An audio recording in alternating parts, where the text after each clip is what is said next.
दूसरे प्रश्न का कंप्लीट हो चुका था, हम लोग तीसरे प्रश्न पर थे। यहां से शुरू करेंगे। एक से। गुरु परंपरा योग संस्थान में आपका स्वागत है। हम लोग प्रश्न उपनिषद पढ़ रहे हैं। प्रश्न उपनिषद में 6 ऋषि पुत्र सवाल पूछ रहे हैं, जिसमें कबंधी जी ने सवाल पूछ लिया, भार्गव जी ने सवाल पूछ लिया दूसरा सवाल। तीसरा सवाल अब पूछ रहे हैं आश्वलायन जी, जो कौशल देश के हैं। आश्वलायन जी पिपलाद ऋषि अपने गुरु से सवाल पूछ रहे हैं। प्राण से संबंधित सवाल पूछते हैं। कहते हैं प्राण किससे उत्पन्न होता है गुरुदेव? शरीर में कैसे आता है? खुद को कैसे विभक्त करता है? किस प्रकार प्रतिष्ठित करता है? फिर कैसे शरीर से बाहर निकल जाता है? बाह्य जगत को कैसे धारण करता है? किस प्रकार शरीर के भीतर के जगत को धारण करता है? ये 6 सवाल पूछे हुए अश्वलायन जी ने। 6 सवाल का जवाब पिपलाद ऋषि देंगे, उसको देखते हैं। अभी हम लोगों ने भगवत गीता में पढ़ा कि आत्मा बाहर निकलती है मन इंद्रियों के साथ, लेकिन निकालने का रास्ता कौन बाहर निकालता कौन है? तो प्राण ही बाहर निकालता है। उसकी चर्चा यहाँ पर उपनिषद में देख के बताई गई है। पिपलाद ऋषि कह रहे हैं कि बहुत कठिन प्रश्न पूछ रहे हो, लेकिन मैं इन प्रश्नों का जवाब जरूर दूंगा। तो पिपलाद ऋषि कहते हैं सर्वश्रेष्ठ प्राण है और वो परमात्मा से उत्पन्न हुआ है। सर्वश्रेष्ठ प्राण है, इसकी चर्चा पहले हो चुकी है कि सर्वश्रेष्ठ देव कौन है, वो हम लोगों ने कहानी के जरिए देखा था। तो सर्वश्रेष्ठ प्राण परमात्मा से उत्पन्न हुआ है। कहते हैं जिस तरह पुरुष के होने पर ही छाया का अस्तित्व है, उसी तरह परमात्मा के होने पर ही प्राण है। जिस तरह पुरुष के होने पर छाया का अस्तित्व है, उसी तरह परमात्मा है तभी प्राण है। परमात्मा ने अगर प्राण को ना बनाया होता तो प्राण नहीं होता। तो प्राण है, इससे साबित होता है कि परमात्मा भी है। उसके बाद कहते हैं मन के द्वारा किए गए संकल्प से यह प्राण शरीर में प्रवेश करता है। दूसरे सवाल का जवाब, शरीर में कैसे प्रवेश करता है? तो मन के द्वारा जो संकल्प किया जाता है मृत्यु के समय, जैसे हमें भावना होती है, तो प्राण फिर शरीर में प्रवेश करता है। उसके लिए कहा गया मनोकृतेन, यानी जैसा मन का संकल्प वैसा ही शरीर मिलता है, वैसे ही प्राण वायु वाले शरीर आपको मिलेंगे। तीसरे में कहा गया अश्वलायन के तीसरे प्रश्न का उत्तर देते हैं कि प्राण शरीर में जाकर कैसे खुद को विभक्त कर लेता है। तो जैसे कहा गया एक राजा होता है, राजा के अंदर जो है मंत्री है, मंत्री के नीचे विभाग है। तो वो जो शहर गांव जनपद में बटा हुआ है राज्य, जैसे उसमें अधिकारियों की नियुक्ति होती है ऊपर से नीचे तक, लेकिन सब किसके प्रति समर्पित होते हैं? चक्रवर्ती सम्राट के प्रति समर्पित होते हैं। उसी तरीके से प्राण जो है जब शरीर में आता है तो खुद को पूरे शरीर के अलग अलग विभागों में बांट लेता है, लेकिन मुख्य प्राण के अंतर्गत ही रहता है। तो मुख्य प्राण भी बाकी प्राणों को शरीर में अलग अलग स्थानों में नियुक्त कर देता। नाम भले ही अलग होते हैं जगह के हिसाब से, लेकिन सब प्राण ही है। अब यहाँ बताया गया कहाँ कौन सा प्राण रहता है और कितने प्राण, कितने नाड़ियां हैं जिसमें प्राण प्रवाहित होता है, उसकी चर्चा जरा बड़ा इंपॉर्टेंट है प्रश्न उपनिषद में। मुख और नासिका में विचरता हुआ आंख और कान में प्राण खुद रहता है। यानी मुख्य प्राण का स्थान बताया गया जो बिल्कुल अलग है, यहाँ से पूछा जा सकता है। मुख में, नासिका में, आंख में और कान में मुख्य प्राण रहता है। पायु और उपस्थ में अपान प्राण रहता है। पायु और उपस्थ में अपान प्राण रहता है। शरीर के मध्य भाग में बीच में समान प्राण रहता है, यही प्राण में हवन किए हुए हैं। अन्न को संपूर्ण संपूर्ण शरीर में समान प्राण ही पहुंचाता है, यानी यहीं पर आहुति दी जा रही है और समान प्राण उसको पूरे शरीर में पहुंचाता है। अब है शरीर में कितने जो है नाड़ियां हैं और उन नाड़ियों में कितने कौन से प्राण है, उनका नाम क्या होगा? तो शरीर में 72 करोड़ नाड़ियां बताई गई हैं। कितने करोड़ नाड़ियां? 72 करोड़ नाड़ियां है पूरे शरीर में, और उसमें व्यान प्राण का स्थान बताया गया है। 72 करोड़ ये संख्या ऐसा है कि एग्जाम में पूछा जा सकता है 72 करोड़ की चर्चा किस उपनिषद में है।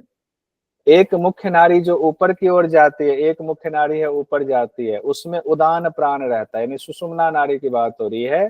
उदान प्राण की बड़ी महत्ता बताई गई है, आगे देखेंगे। एक मुख्य नाड़ी है जिसको सुषुम्ना कहते हैं, उसमें प्रवाहित होने वाले प्राण को उदान प्राण कहा गया है। अब यहाँ पर और आगे इसी को जो प्राण की चर्चा हो रही है उसी में कहा गया समान प्राण है, उसी से ज्वालाएं फूटती हैं शरीर में और अपना काम करती हैं।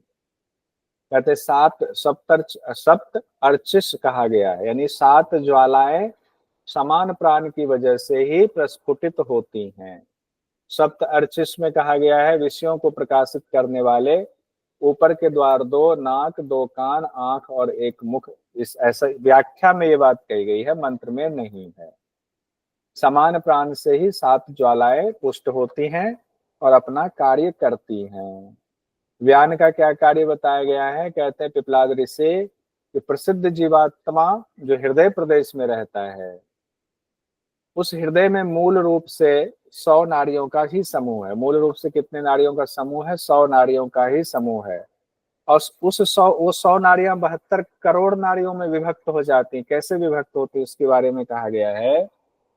एक एक नाड़ी की 100-100 शाखाएं होती है। एक एक नाड़ी की 100-100 शाखाएं, तो कितने हो गए? 10,000 शाखाएं हो गए। 10,000 शाखाओं में से हर एक शाखा 72,000 और प्रति शाखाओं में बट जाता है शरीर में फैलने के लिए। जब उसकी गिनती करेंगे तो कुल मिलाकर 72 करोड़ नाड़ियों की संख्या हो जाती है, पतली पतली पूरे शरीर में फैली हुई।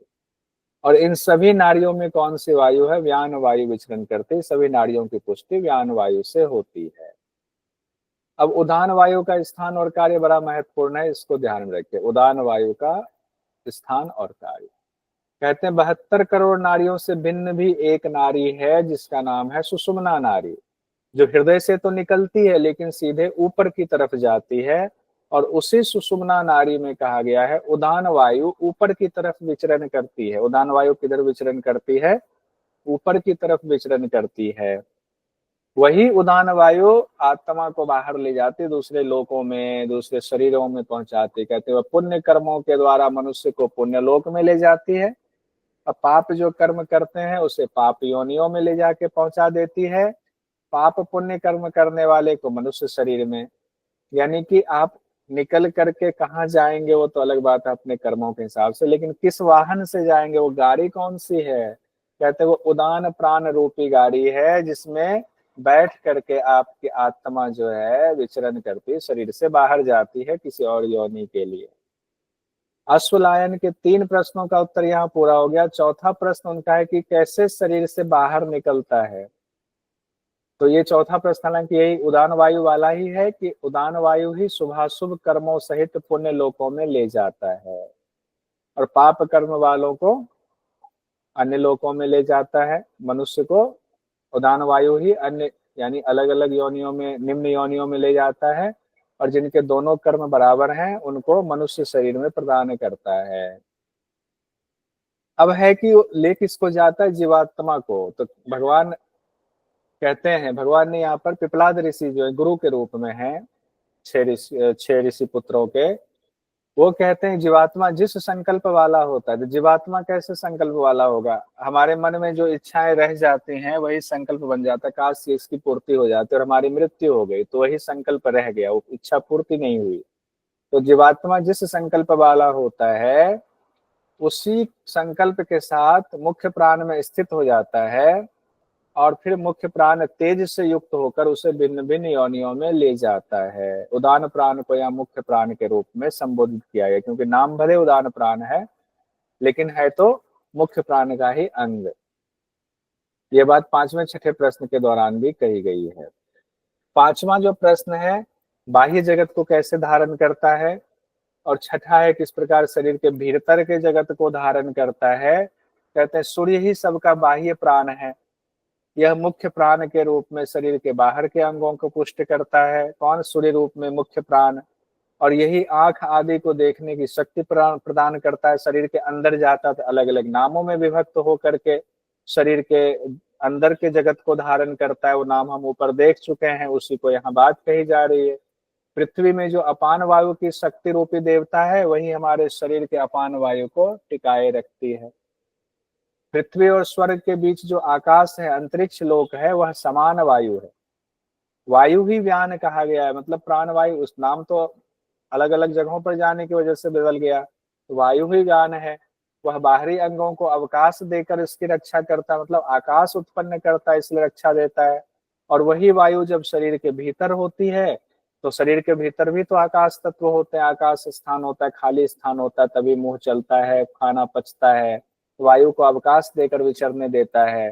कान भी तभी सुनने में समर्थ हो पाता है, किसकी वजह से? व्यान वायु की वजह से। यानी आकाश में विचरने वाली वायु ही व्यान का बाह्य रूप है। जो गर्मी है वही उदान का बाह्य रूप है। बाहर जो गर्मी है, पहले तो मुख्य प्राण कहा गया, उसके बाद एक एक प्राण से तुलना की गई है कि अंदर तो आपके उदान प्राण है, वही बाहर है तो उष्णता प्रदान करता है उदान प्राण। वो शरीर के अंदर शरीर के गर्मी को बनाए रखता है, बाहर भी उष्णता प्रदान करता है। और शरीर का तेज शांत हो, लेकिन जिसके शरीर का तेज शांत हो जाता है, इसका मतलब शरीर में से प्राण निकल गया, तब शरीर की गर्मी शांत होते ही जीवात्मा क्या करता है? मन और इंद्रियों को साथ लेकर के उदान वायु की गाड़ी पर चढ़ करके पुनर्जन्म को प्राप्त हो जाता है।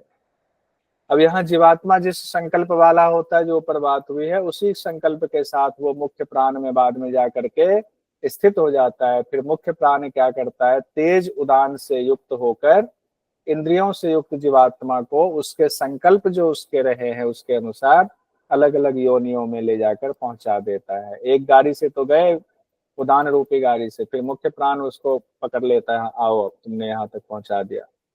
कहते हैं इस प्रकार जो विद्वान प्राण के इस रहस्य को समझ लेता है, उसकी संतान परंपरा कभी खत्म नहीं होती है, वो अमर हो जाता है। पिपलाद ऋषि से अब चौथा प्रश्न करेंगे। गोत्र गर्ग गोत्र के सौर्यायनी। 3 प्रश्न हो गया। कबंधी भागे अश्व से, कबंधी भार्गव अश्वलायन। और चौथा प्रश्न है शौर्य दिखाकर, ऐसे निमोनिक वाला था ना, तो चौथा प्रश्न सौर्यायनी ऋषि। सर सर आप एक बार इसको और समझा दोगे, समझ में नहीं आएगी। इसमें समझने के लिए बस इतना ही है, कहा प्रश्न ये है, मैं समझ रहा हूँ, कहा नहीं समझ में। ऐसे बाहर और भीतर के कैसे जो है प्राण संचालित करता उसकी बात है, उसको बस इतना समझ लो एग्जाम की दृष्टि से। और ऐसे बताता हूँ, बाहर जो गर्मी है सब मुख्य प्राण ही है, सूर्य से निकला हुआ जो प्राण है वही सारा मुख्य प्राण है। तो बाहर भी वो चीजों को मेंटेन कर रहा है, बाहर भी अवकाश है, बाहर भी आकाश है, बाहर भी पेड़ पौधे हैं, बाहर भी गर्मी है, और शरीर के अंदर भी गर्मी है, शरीर के अंदर भी आकाश है। तो नाम जो है वही मुख्य प्राण, अलग अलग नामों में बाहर भी बटा हुआ है, वही मुख्य प्राण शरीर के अंदर भी बटा हुआ है, सबके अलग अलग कार्य हैं। एग्जाम की दृष्टि से बस इतना है कि उदान वायु उसको बाहर लेकर के, आत्मा जब बाहर निकलती हमारी मृत्यु होती है, उसके साथ मन इंद्रियां सब आत्मा में समाहित होता है, उदान वायु उसको लेकर के बाहर जाती है, फिर मुख्य प्राण को के पास पहुंचाती, फिर मुख्य प्राण उसको अलग अलग योनियों में स्थापित कर देती। इतना ही है मोटा मोटा, ठीक है। तो चौथा प्रश्न जो है वो गर्ग गोत्र के सौर्यायनी ऋषि पूछ रहे हैं। सौर्यायनी ऋषि का क्या सवाल है? इस मनुष्य शरीर में कौन कौन सोता है? यहाँ से भी क्वेश्चन पूछा जाता है। कौन कौन जागता है? कौन से देवता स्वप्न की घटनाओं को देखता है? यह सुख किसको होता है? और सभी देवता किसमें स्थित रहते हैं? इस तरह से 5 प्रश्न पूछ दिया गया है। और 5 प्रश्न कौन पूछ रहे हैं? सौर्यायनी ऋषि पूछ रहे हैं, जो गर्ग गोत्र से संबंधित है। पिपलाद ऋषि कहते हैं गहरी निद्रा के समय, गहरी नींद में शरीर के सभी देवता कहाँ मिल जाते हैं? चले जाते हैं अपने आश्रय स्थल मन में, चले जाए मन रूपी देवता में मिल जाते हैं। सभी इंद्रियों का कार्य क्या होता है? बंद हो जाता है। यानी सभी सभी देवता सो रहे होते मन में जाके। तो दिन में सब ऑफिस चले गए, रात को अपने घर आ गए, तो घर के यहाँ कहा गया इंद्रियों का स्वामी चूंकि मन है, तो मन में सब आके मिल गए, वो सभी देवता सो जाते हैं। कौन कौन जागता? जागने की बात आई हुई है, कहते हैं मनुष्य शरीर में कौन देवता जागते हैं? तो 5 प्राण रूप अग्नियां ही जागती हैं। पांचों प्राण जो है उसको कहा गया कि वो जागती है। यहाँ कुछ ज्यादा डिटेल है, इसको रहने देते हैं। ही आहुति होती है, यज्ञ चलता रहता है, श्वास का पूरक रेचक जो है वो हवि के समान है। तो 5 अग्नि जो है वो 24 घंटे ही चलता है, इसीलिए उसका जवाब नीचे आएगा कि 5 अग्नि जागती है तो करती क्या है। तो 5 अग्नि के बारे में कहा गया है कि समान वायु हवि को शरीर में हर जगह पहुंचाता है, यानी पाचन की क्रिया तो रात में भी होती रहती है। तो हवि कहा गया, पूरक रेचक जो है हवि है, होता कहा गया समान वायु को होता है, यानी ऋत्विक जिसको कहते हैं। यजमान मन हो गया, मन यजमान हो गए। और यज्ञ का फल जो है उदान द्वारा अगली योनि को पहुंचाया जाता है। तो पूरक रेचक को हवि कहा गया, इसको ध्यान रखिएगा। होता मतलब क्या हुआ, जो यज्ञ करवाने के लिए पंडित जी आए हुए हैं वो कहा गया समान वायु है। यजमान जो यज्ञ करवा रहे हैं वो मन है। और यज्ञ का फल कहा गया है उदान द्वारा अगली योनि में। उदान प्राण ही मन रूप यजमान को हर रोज निद्रा के समय ब्रह्मलोक यानी हृदय प्रदेश में भेजता है। ये भी इंपॉर्टेंट लाइन है। उदान प्राण ही मन रूपी यजमान को, जिसको मन को यजमान कहा गया है, हर रोज नींद के समय में ब्रह्मलोक में ले जाता है। तो शरीर में ब्रह्मलोक कौन सा है? हृदय प्रदेश है, जहां आत्मा का स्थान है, वहां पर ले जाता है। ये इंपॉर्टेंट। कौन प्राण ले जाता है? उदान प्राण ले जाता है। किसके साथ? मन के साथ। मन में कौन कौन है? बाकी इंद्रियां मन में आकर के सो जाती हैं और फिर उदान प्राण मन को ले जाकर के ब्रह्मलोक में पहुंचा देता है। अगले सवाल का जवाब है कि कौन से देवता स्वप्न की घटनाओं को देख रहे होते हैं? कहते जीवात्मा है वही स्वप्न की घटनाओं को देखता है, अपनी विभूतियों को देखता है। क्योंकि जीवात्मा ने जीव, अभी जीव शब्द लगाया है ना, तो वो जितनी चीजें हैं प्रकृति उसको अपना मान रहा है। तो उससे चीजें जुड़ी हुई जितने विषय हैं, जितनी विभूतियां हैं, जो चीजें वो पूर्ति कर लेता है, उसको भी जो नहीं कर पाता विचार में है उसको भी, यानी अपनी सारी विभूतियों को देखता है। कौन? जीवात्मा। स्वप्न कौन देखता है? जीवात्मा। स्वप्न में क्या क्या देखता है इसकी भी चर्चा है। कहते हैं जो बार बार पहले देखा हुआ है, अनुभव किया हुआ है, बार बार सुना हुआ है, और कई बार तो चीजें मिक्स होती हैं जो कहे पहले कभी भी नहीं देखा हुआ आपने, कल्पनाशील चीजें भी वो जीवात्मा देखता है। पहले कभी नहीं देखा, पहले कभी नहीं सुना, और कई बार एक ही घटना का एक अंश दूसरी घटना से जुड़ करके मिक्स होकर के हम स्वप्न देखते हैं। ये बात उपनिषद में लिखा हुआ है, प्रश्न उपनिषद में। इसीलिए स्वप्न में कई बार विचित्र घटनाएं भी दिखती हैं। ये बता रहे हैं किनको? सौर्यायनी को बता रहे हैं पिपलाद ऋषि। उसके बाद नींद में सुख का अनुभव किसको होता है? अगला सवाल था सौर्यायनी जी का। कहते जब निद्रा के समय मन जो है उदान वायु के अधीन होकर के हृदय प्रदेश में जाता है, तब निद्रा की अवस्था में, नींद की अवस्था में जीवात्मा मन के द्वारा स्वप्न को नहीं देखता है, बल्कि वह सुख का अनुभव भी कर रहा होता है। सिर्फ स्वप्न ही नहीं देखता है, स्वप्न तो देखता है। और मान लीजिए जब स्वप्न नहीं आ रहा है तब तब वो सुख का अनुभव करता है। तो पहले कहा गया जीवात्मा स्वप्न देखता है, फिर जीवात्मा मन के द्वारा स्वप्न को ना देख करके फिर सुख का अनुभव करता है। यानी दो अवस्थाएं बताई गई हैं। पांचवी बात कही गई, सभी देवता किसमें स्थित रहते हैं? कहते हैं जिस प्रकार पक्षी अलग अलग जगहों पर अपना दाना पाना चुनने के लिए जाते हैं, फिर शाम को वो एक विशाल जो वृक्ष है जहाँ उनका निवास है, घोंसला है, वहां आकर ठहरते हैं।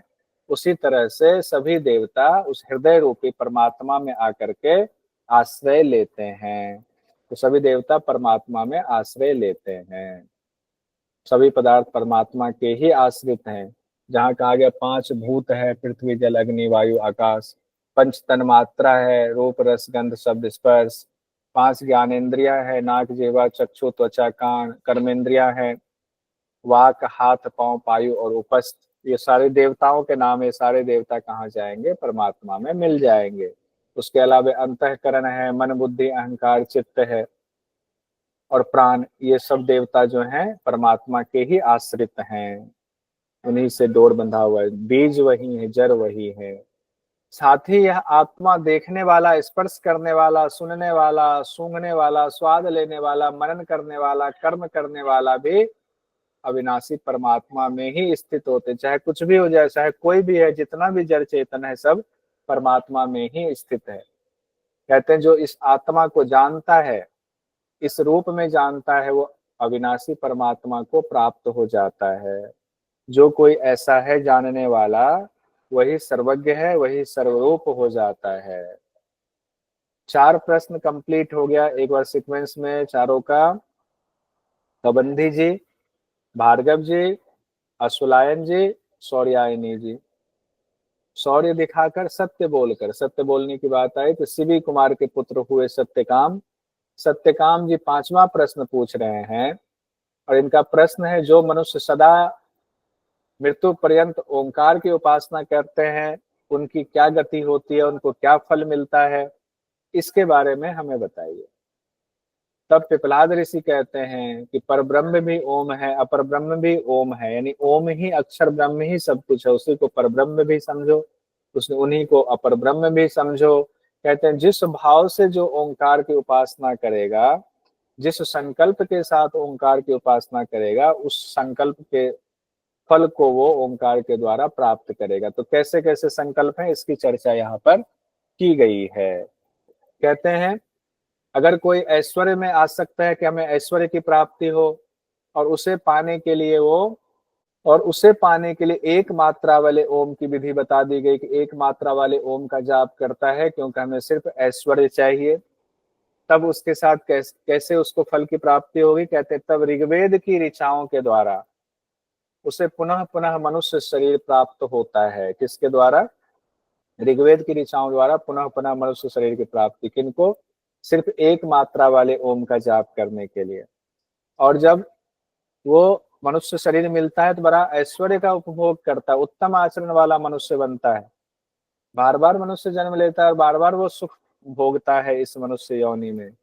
अब एक के बाद दूसरी मात्रा की बात है कि जो 2 मात्राओं से युक्त ओंकार का जाप करता है, वह यजुर्वेद के मंत्रों द्वारा सोमलोक यानी चंद्रलोक को प्राप्त हो जाता है। ऋग्वेद फिर यजुर्वेद, यजुर्वेद से कहा सोमलोक, सोमलोक मतलब चंद्रलोक, इसको कहते हैं सूर्य, इसको स्वर्गलोक भी कहते हैं चंद्रलोक को। और वहां तब तक रहते हैं जब तक उनके पुण्य कर्म हैं, जब फिर पुण्य कर्म कंप्लीट हो गए, पूरे हो गए, तो फिर मनुष्य योनि में जन्म होगा। और 3 मात्राओं से युक्त ओंकार का जो जाप करता है उनकी क्या स्थिति होगी? कहते हैं आत्मा का संधान करता है वो, जो आत्मा 3 मात्रा युक्त ओंकार का जाप का मतलब वो आत्मा का संधान कर रहा है, वो आत्मा का दर्शन करना चाह रहा है। संधान मतलब आत्मा की खोज में वो उपासना कर रहा है। उसके साथ क्या होता है, वो तेजोमय सूर्यलोक में पहले जाता है, उसके बाद वह सामवेद की श्रुतियों द्वारा जब सूर्यलोक में पहुंचता है तो वहां देवता लोग उनको सामवेद की श्रुतियों के द्वारा ब्रह्मलोक में ले जाते हैं। उसे आत्मदर्शन हो जाता है, उसे बुढ़ापा छूती नहीं है, मृत्यु का डर भी नहीं होता है उसको। क्यों? कैसे होगा? जब आत्मा में अवस्थित हो गया तो बुढ़ापा और मृत्यु तो प्रकृति का गुण है, प्रकृति से परे हो गया है। अब उसके बाद एक चौथी स्थिति भी बताई गई है। कहते हैं लेकिन ओंकार की तीनों मात्राएं अ, उ और म एक दूसरे से संयुक्त तो हैं लेकिन अलग अलग प्रयुक्त की गई हों, अलग अलग उसकी उपासना तीनों को। एक आदमी ऐसा है अ की भी उपासना कुछ दिन कर रहा है, कुछ दिन उ की भी उपासना कर रहा है, कुछ दिन माँ की भी उपासना कर रहा है। कहते हैं ये भी मृत्यु युक्त ही है, यानी जीवन बंधन में बांधने वाला ही है, अलग अलग योनियों में घुमाने वाला ही है। अगर करना है उत्तम स्थिति तो तीनों मात्राओं से युक्त ओंकार की उपासना करनी चाहिए। अब हम लोग आते हैं छठे प्रश्न पर। भारद्वाज पुत्र सुकेशा का प्रश्न है छठा। अब देख, पांचों प्रश्न का एक बार ऊपर से हमें जो है कोई सीक्वेंस बता दीजिए, नाम ऋषि पुत्रों का पांचों का। चंदन जी आप ही बता दीजिए, निमोनिक याद हुआ है तो फिर छठे प्रश्न पर हम लोग पहुंचते हैं। पहला है कबंदी का प्रश्न है, ठीक है, दूसरा प्रश्न है भार्गव का, ठीक है, तीसरा प्रश्न है अश्वलायन का, अश्वलायन का, चौथा प्रश्न है स्वाध्यायनी का, कात्यायनी उसके का, बाद पांचवा है सत्यकाम का, छठा सत्यकाम। प्रश्न है सुकेश्वर ऋषि का। छठा और अंतिम प्रश्न है। अब देखिए क्वेश्चन में एक और आता है कि प्रश्न उपनिषद में कितने प्रश्न पूछे गए हैं, तो 6 प्रश्न पूछे गए। ये छठा प्रश्न पर हम लोग आए हैं और ये भरद्वाज पुत्र सुकेशा का प्रश्न है। ये भरद्वाज पुत्र, भरद्वाज ऋषि के पुत्र सुकेशा जी सवाल पूछ रहे हैं। हे भगवान, कौशल देश के, वो कहते हैं पहले अपनी व्यथा कहते हैं कि मैं क्यों प्रश्न पूछ रहा हूं, वो बता रहे हैं। कहते हैं कि कौशल देश के एक राजकुमार हुए हिरण्यनाभ, वो मेरे पास आए और मुझसे उन्होंने कहा कि तुम पढ़ के आए हुए गुरुकुल से, क्या तुम 16 कला संपन्न पुरुष को जानते हो, और जानते हो तो मुझे बताओ। लेकिन मुझे तो पता ही नहीं था, तो मैंने मना कर दिया। कितने ईमानदार थे उन्होंने, सुकेशा जी, कि राजा के पुत्र आए पूछने के लिए लेकिन इनको ज्ञान नहीं था, तो इन्होंने कहा मुझे पता नहीं है, मैं अभी नहीं बता सकता। तो उन्होंने कहा कि मैंने तो मना कर दिया, और राजकुमार जो थे हिरण्यनाभ वो वापस लौट गए। लेकिन अब मेरे अंदर जिज्ञासा हुई कि वो 16 कला संपन्न पुरुष के बारे में कि कौन है वो, तो अब गुरु तो आप हो, आप ही बताओ कि 16 कला संपन्न गुरु कौन है। तो अंतिम सवाल है 16 कला संपन्न पुरुष के बारे में। तो पिपलाद ऋषि कहते हैं, हे सुप्रसिद्ध सुकेशा, क्योंकि भरद्वाज ऋषि के पुत्र हैं, इस शरीर के भीतर ही वह 16 कलाओं वाला पुरुष मौजूद है, क्योंकि परमात्मा हृदय में है, तो परमात्मा ही 16 कला संपन्न है। कहते हैं वो 16 कला संपन्न पुरुष हमारे अंदर ही मौजूद है। सर्वगुण संपन्न भगवान ही है जो हमारे अंदर मौजूद है, कहीं और खोजने की जरूरत नहीं है, वो हमारे अंदर ही मौजूद है। 16 कला की जो बात आई है, उस सृष्टि के क्रम से उसको जोड़ा गया है कि सृष्टि के रचना के शुरुआत में जो परमेश्वर थे, परमात्मा थे, उन्होंने विचार किया कि मैं जिस ब्रह्मांड या सृष्टि की रचना करना चाहता हूँ उसमें ऐसा कौन कौन सा तत्व डाला जाए जिसके रहने पर मैं भी रहूं, जिसके नहीं रहने पर माना जाए कि परमात्मा शरीर से चले गए। ये सोच करके परमात्मा ने एक एक तत्व की क्रम से रचना की। यानी 16 कला का मतलब क्या है? गुण। 16 गुण ऐसे हैं जिसकी चर्चा की गई है। सबसे पहले प्राण को उत्पन्न किया तो एक गुण ये हो गए, एक कला ये है। प्राण के बाद श्रद्धा को उत्पन्न किया तो श्रद्धा जो है ये सात्विक बुद्धि को कहा गया, एक ये हो गया। 5 महाभूत की बात आई है, आकाश वायु अग्नि जल पृथ्वी, तो 5 ये हो गए। उसके बाद कहा गया है मन और इंद्रिय, तो 2 हो गए ये कला। उसके बाद कहा गया अन्न की उत्पत्ति हुई तो एक कला ये भी है। वीर्य है, एक कला ये भी है। तप कहा गया, ये भी एक कला है। नाना प्रकार के मंत्रों का जाप, एक कला ये है। फिर कर्म जब हम करते हैं उस कर्म को भी एक कला कहा गया है। जो लोक बने, इतने लोकों की चर्चा हुई है, लोक बनाने वाले भी उस ब्रह्म में ही लोक स्थित हैं, तो लोक भी एक है। तो लोकों के नाम रखे गए, लोक बने, बनाना भी एक कला है, और लोकों के नाम रखे गए वो भी एक कला कहा गया। इस तरह से 16 कला की चर्चा आई हुई है। तो इस तरह कहा गया 16 कलाओं से संपन्न सृष्टि की रचना करके भगवान उसमें प्रविष्ट हो गए, और हमारे हृदय पर किसमें प्रविष्ट हो गए? हमारे शरीर में प्रविष्ट हो गए सभी को 16 कला सहित, और हमारे हृदय के अंदर वो आ गए। इसीलिए हृदय के परम देव को जान लेना ही 16 कलाओं से युक्त पुरुष को जान लेने के बराबर है। अब यहाँ प्रलय का दृष्टांत भी बताया गया है। प्रलय का तात्पर्य क्या है? तो प्रलय का तात्पर्य का मतलब ये नहीं है, यहाँ पर जो कहा गया है मानसिक भाव से कहा गया है कि कुछ प्रलय हो जाएगा, पूरा पानी ही पानी भर जाएगा, हम सब लोग मर जाएंगे, ऐसा नहीं कहा गया है। प्रलय से तात्पर्य हमारा प्रलय होगा। मान लीजिए व्यक्तिगत तौर पर मेरा प्रलय हो, तो मेरी सारी इंद्रियां जो है वो सिमट करके, विषयों से हट करके वो परम परमात्मा रूपी महासमुद्र में मिल जाए, वही है। कहते हैं जैसे नदियां समुद्र में मिल जाती, फिर नदियों का अपना कोई नाम नहीं होता है, समुद्र ही समुद्र होता है। उसी तरह के जितने जीवात्मा हैं, जब वो अपने आप को मुक्त होता है तो वो कहाँ मिल जाता है? परम पुरुष परमात्मा में मिल जाता है। तो उसके लिए परम पुरुष परमात्मा समंदर है। पुरुष जीवात्मा जो है मुक्त होते हुए उसमें मिल जाता है, फिर उनका अस्तित्व खत्म हो जाता है, फिर परमात्मा का अस्तित्व रहता है।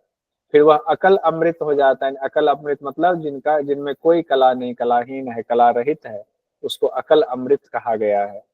अकल अमृत गंगा जी जब तक समंदर में नहीं मिली हुए हैं तो सकल है, जब समंदर में मिल गई तो अब कला रहित हो गई। फिर पिपलाद ऋषि कहते हैं कि पर ब्रह्म के बारे में मैं जितना कुछ जानता था सभी 6 ऋषियों से बोले, मैंने सब कुछ तुमको बता दिया हुआ है। और फिर सभी 6 ऋषियों को जो पूरा ज्ञान प्राप्त हुआ, उस ज्ञान को लेकर के उन्होंने जो अंतिम विधि होती है गुरु के पास से विदा लेने के लिए, तो गुरु की पूजा अर्चना की, गुरु को धन्यवाद दिया, जो भी उनको गुरु दक्षिणा हुआ होगा गुरु दक्षिणा दिया, और गुरु से कहा कि हमारे जन्म देने वाले पिता तो अलग हुए, लेकिन हमारे असली पिता तो आप हैं, जिन्होंने हमें मोक्ष का साधन दिया, ब्रह्म ज्ञान दिया। हमारे वास्तविक पिता आप हैं। समुद्र से पार पाने का उपाय बताया, आपको बारंबार नमस्कार है। इस तरह प्रश्न उपनिषद कंप्लीट हो गया है। कुछ महत्वपूर्ण मंत्र हैं जिसको हम लोग देख लेते हैं। तस्वीर तो हटा दिया है। रई और प्राण की चर्चा है प्रश्न उपनिषद में। तो रई प्राण वाले मंत्र जैसे ही आए, रई च प्राणम चैत्यतो में बहुधा प्रजा कृष्यत इति, प्राण और रई के संयोग से नाना प्रजा उत्पन्न होती है। तो प्राण रई वाला आए तो प्रश्न उपनिषद से है। आदित्यो हवै प्राणो रई रेव चंद्रमा, यानी सूर्य को कहा गया है प्राण और चंद्रमा को कहा गया है रई। रई जो है ना, रई का आपने वो पूछा था शब्द का अर्थ राम वल्लभ जी ने, मैंने एक विद्वान है उनसे पूछा डिक्शनरी में मिला नहीं।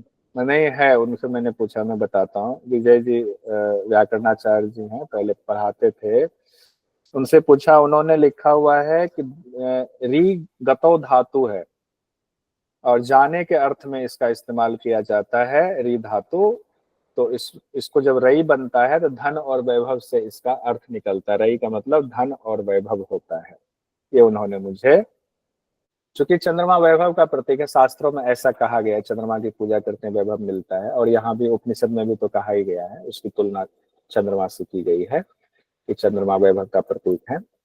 एक ये मंत्र है, अथ एक या ऊर्ध्वम उदान है, पुण्येन पुण्यम लोकः नयति पापेन पापम उभाभ्यामेव मनुष्य लोकम। यानी कि उदान वायु पुण्य लोक या पाप लोक में ले जाती है, जो पाप करता है उनको। ये हम लोगों ने पढ़ा है, तो ये अगर ये शब्द आए ना, उदान वायु पुण्य लोक पाप लोक वाले, तो समझ जाना प्रश्न उपनिषद से बात आई हुई है। एक दो क्वेश्चन देख लेते हैं, जुलाई 2018 में पूछा गया, प्रॉपर क्वेश्चन देखेंगे हम लोग। प्रश्न उपनिषद के अनुसार मनुष्य को विभिन्न लोकों में ले जाने का कार्य कौन करता है? प्राण वायु, उदान वायु, व्यान वायु, समान वायु, कौन करता है? उदान वायु सर। अब देखिए, एक क्वेश्चन पूछा गया नवंबर 2017 में, प्रश्न उपनिषद के अनुसार रई के अंतर्गत निम्नलिखित में से किनका संयोजन होगा? अब ये जरा घूम रहा है, घूमना बंद हो तो बाकी ऑप्शन दिखाता हूँ। अच्छा, बंद हो गया। कहा गया है रई के अंतर्गत निम्नलिखित में से किसका संयोजन होता है? सूर्य, स्थूल, कृष्ण, दिन। Four option sir, four option. चंद्र रात्रि, चंद्र रात्रि कृष्ण सर। बड़ा इंपॉर्टेंट है। अगर आप कल जो पढ़ा आपने रई और उसका, अगर वो समझ में आ गया होगा तो इसका आंसर तुरंत आप दे देंगे। सूर्य, स्थूल, कृष्ण, सूर्य और दिन है, तो ये तो सूर्य का प्रतीक है, यानी प्राण का प्रतीक है, नहीं होगा। सूक्ष्म सूर्य दिन शुक्ल, ये भी इसमें सूर्य दिन शुक्ल जो है प्राण का प्रतीक है। सूक्ष्म चंद्र दिन और शुक्ल, इसमें भी मिक्स है, चंद्रमा भी रई है और इसमें प्राण दोनों का है। इसमें सिर्फ रई रई है, स्थूल, चंद्र, रात्रि और कृष्ण, इसमें सिर्फ रई रई की चर्चा है। चौथा ऑप्शन सही होगा।